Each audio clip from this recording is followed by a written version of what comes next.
Heyo everyone, this is Jay from Boulder Creek Railroad, and in today's video, I will be showing you how to make this type of Southern California scenery. So without further ado, let's get into it.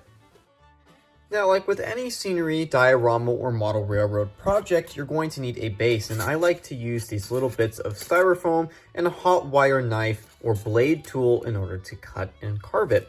And that's what I did here. I just took a little bit of some foam, added an extra layer on top to create a little bit of a hill, and simply carved it. Now on my actual model railroad, and for a majority of projects with dioramas, it is a good thing to add a little bit of plaster over the top of this. It helps fill in these gaps and get rid of this sort of bubbly texture that the styrofoam naturally has.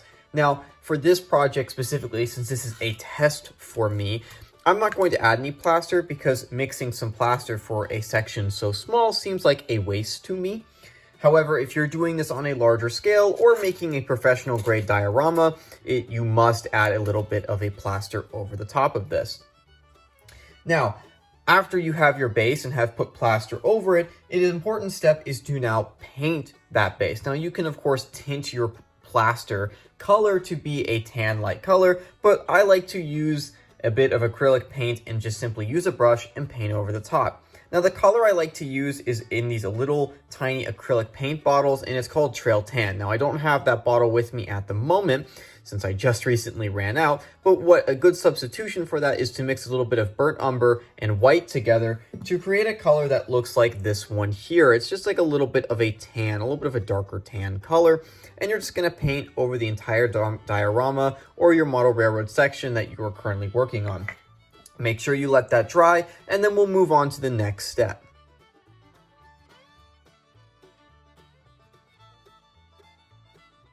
So with your base now painted brown or tan, it is now a good time to think about adding in rocks. Now, if you're going to use plaster on your work and not just use carved foam, you should add your rocks in before painting. But a good thing about Southern California scenery is that most of our rock work is not lava rock or granite. It's actually this sandstone here. I have a little piece there. But the greatest way to model these blocks of sandstone and these rocks here is to actually take pieces of sandstone. I haven't found a method, at least in my research, of a way of creating sandstone in miniature that looks better than just sandstone itself. It's just one of those materials and one of those types of rocks that just happens to scale so easily. So what I have here is a couple of pieces of sandstone rocks that I simply chipped off of a larger one right outside my house. And we're just going to import these into here with a little bit of white glue, find a good spot, place it down, carve it out a little bit, and we'll just simply add these in random spots throughout this work here. Now, while you're adding in these pieces of sandstone, a good thing to note is that sandstone is just hardened sand. And so regardless of how you end up doing this, you're going to get sandstone dust or just sand all over the place, including all over your diorama. And a good thing to just keep in mind is that when making the scenery, you are going to end up using crushed sandstone or just sand made out of just sandstone rock that is crushed. But you don't really want that on here while you're adding in these rocks. So just blow it off whenever you see a little bit of it crumble, just a little bit. It's okay if the rocks break like this too. As you can see, this one just kind of cracked. That's okay. Let the glue dry, and then you can kind of just go over here and just kind of carve it out and create some interesting look of just sandstone that has cracked and aged over years of just being exposed to the hot California sun. Of course, you could always go back and carve this sandstone even more using X-Acto blades and other tools, but since I model in such a tiny scale, it's okay for me to just kind of use a little pick like this and just kind of tap and let the little stick here carve out that sandstone. And again, just blow away the dust that shouldn't be there. Try to keep as much of the crushed sandstone particles as you can. As you can see here, I have a jar of it, just absolutely full of crushed sandstone. That comes from the projects that I've worked on, as well as me just taking a hammer to actual pieces of sandstone to create it. but it is a very important step later on in this process to kind of overall flesh out the scenery. So make sure that you do keep a little bit of it on hand. So now it's time to move on to some of the dirt work. I just used some Elmer's School white glue, really cheap stuff. You can use Mod Podge as well. And what I like to do is just kind of squirt it all over the place and then simply use a brush to apply it all over the rest of the module or layout section that you are working on. Try to get an even coverage over all of the foam, not with this large stuff here, but with the brush. It's a very important step to do. Again, you don't want large globs because you are attempting to add in dirt on top of this, and dirt does not like large globs. So making sure that you have a thin layer applied over the entirety of the diorama or portion of your layout is an important part of this process.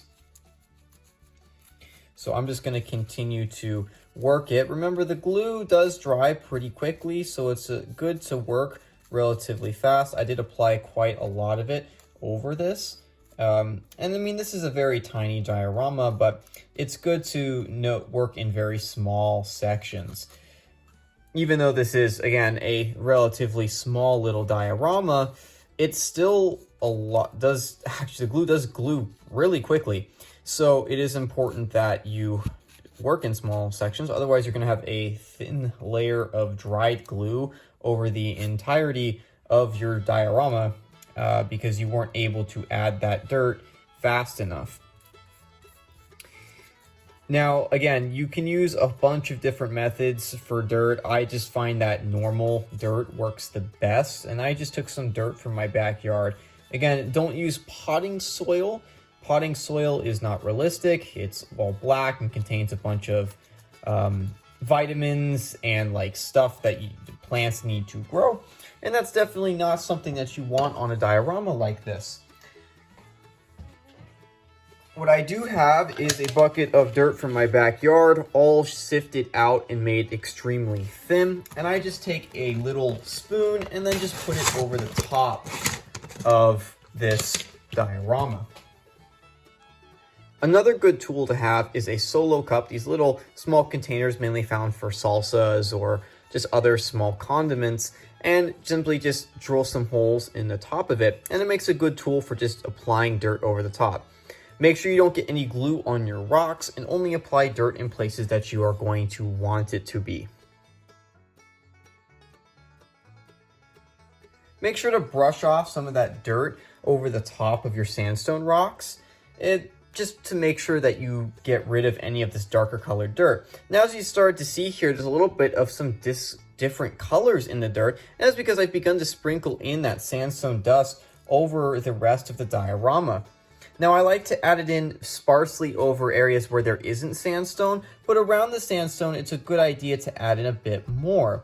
Not only does it add in a little bit of that effect of the sandstone weathering and having little bits and pieces of it fall off over the course of time, but it also just shows a little bit of a source of where this sort of color is coming from. So once you finish doing that, your basic dirt here, or at least dirt layer, is now completed. There's not much more you need to do with the dirt. Now it's time to start adding in a little bit of those scenic foams. I use quite a few different colored foams while I'm doing this sort of stuff. Now, for larger bushes or medium-sized bushes, I use a little bit of this Woodland Scenics Coarse Turf. The color is medium green. But to match some of those little bit of lighter grasses that are within and like little sprouts that come up in the dirt here in Southern California, I use the same medium green color, but in the fine turf type. I also add in a tiny little bit of forest green. It doesn't really show up that much on this. It actually mostly shows up as black, but it still adds a little bit of variation and interest. To model some of those California flowers, I use a little bit of this yellow flower powder. Same stuff as the light green grass and forest green colors I have, but you just kind of sprinkle them on lightly throughout your work. So after you add in your green colors, you're going to want to add in these flowers, but you're going to have to be pretty light with the flowers because they very quickly oversaturate your work. So be very careful when adding them in, only a little bit, and as you can see, it's just enough. So you don't want to add in too much because you'll see it'll start to bunch up like that. So just be careful. Just one like little tap I find is enough to really kind of sprinkle it on and give you that sort of California yellow flower sort of look. It's also important to note that it's good to put these yellow flowers over areas where you added green, as it doesn't really show up well like over here where that dirt is. For the larger foams, I just take a little, put them in the cap of the container that they come in, and I just take a little bit and I just sprinkle it on in a couple little areas. Not that much, just a little bit, just to add a little bit of some larger plant life and bushes. You don't want to bunch them up too much, but you also want to make sure that there is a little bit of variation, because it's good to have that sort of 3D effect, especially while you're making these smaller dioramas. So I'm just going to add in a little bit more, and I think that about does it. I don't think there needs to be much more than that there. So as you can see, this is already kind of starting to look a little bit more like Southern California, or at least maybe just the deserts of California. But the real touch that adds this in are larger oak trees and static grass. However, before we get into the static grass, it's important that we add in our rocks. Now I have a bunch of different rocks that I've collected, very small stuff and some larger stuff. This is stuff that I found near me locally and stuff that I found in other regions and trips that I've taken on. Just make sure that you use the finest stuff. Add in just a couple of little rock piles kind of near your sandstone is the big reason why you'd add this in. It just adds in a little more variation to your colors, and as well as adding again some more of that 3D effect. Now remember, when you're working in smaller scales, these rocks can very quickly oversaturate because they'll end up being too out of scale. Like for example, this rock here is really small, but in N scale, this is roughly an 8-foot tall rock. So be careful. That wouldn't just be sitting around on your, or at least in California, it wouldn't just be sitting around, especially rocks of this type. So I just sprinkle on a little bit of these smaller ones just to add in a little bit of variation. The next step is to cover this in a little spray, or at least a pipette of some alcohol, and then again with some wet glue, which is a 50-50 mixture of white glue and water. This just makes sure that all the foams and rocks are then permanently installed on this, and then we'll just turn it over after it's dry, knock off all the dust and debris on here that didn't get adhered down, and then we can move on to static grass. So now that I've added all of my isopropyl alcohol to the model, it's time to add in that wet glue mixture. You want to make sure that that wet glue mixture covers the entirety of the model and that there isn't any portions of this that are not covered in white glue or in that 50-50 glue mix. If there are pieces or portions of your module or of your layout that are not covered in white glue, when you go to stipple on your glue for the static grass, it will pull up your dirt and scenic foams, ruining your model or your diorama. So you want to make sure that it is entirely covered. It's not that difficult to do, but it's a good thing to know.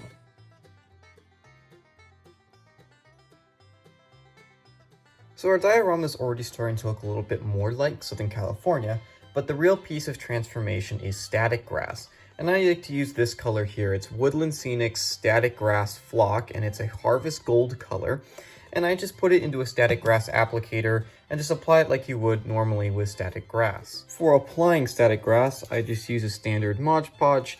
I just put it out here on a little bit of some paper towels or some paper, and then use a brush to sparingly apply it very lightly over the areas where I want the static grass to be. So now that my static grass is done, I can start adding in larger trees and bushes. Here's an oak tree here. I have a video on my YouTube channel showing how to make oak trees like this. I also use these little shrubs here. These are made out of this sort of fiber sheet, and I just simply cut sections of it off. I also have a couple of these smaller little bushes here, and a couple of other smaller little bits and bobs of scenery materials that I have over just the course of years collecting scenery materials.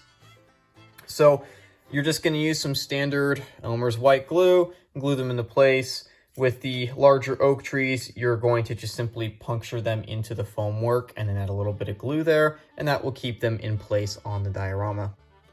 Another scenic material I like to use for bushes are these little twigs here. And as you can see, they have this very interesting fiber pattern right here. These are actually the twigs and bushes that you find up in the Southern California hills that are responsible for some of this brighter yellow colored grass. They're actually pretty tall when you get up to them in person, but what I like to do is just cut them down into these really tiny segments like this one here, if I can get that to focus. And I basically just plant them in little groups, just kind of populated throughout the diorama.